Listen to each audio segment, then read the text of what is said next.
Dalam kisah rakyat Minang, pernah diceritakan seorang pemuda yang memainkan bansi untuk merebut hati gadis pujaannya.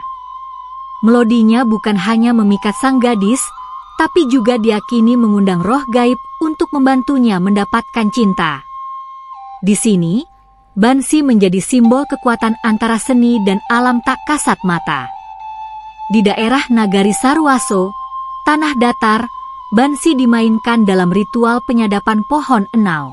Suara bansi dipercaya membawa doa kepada alam agar pohon menghasilkan nira yang melimpah.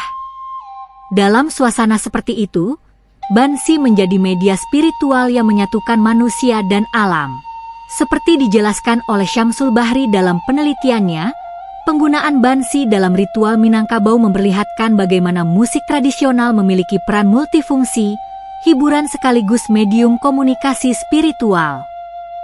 Namun, seiring waktu dan masuknya ajaran Islam serta modernisasi, fungsi mistis bansi mulai memudar.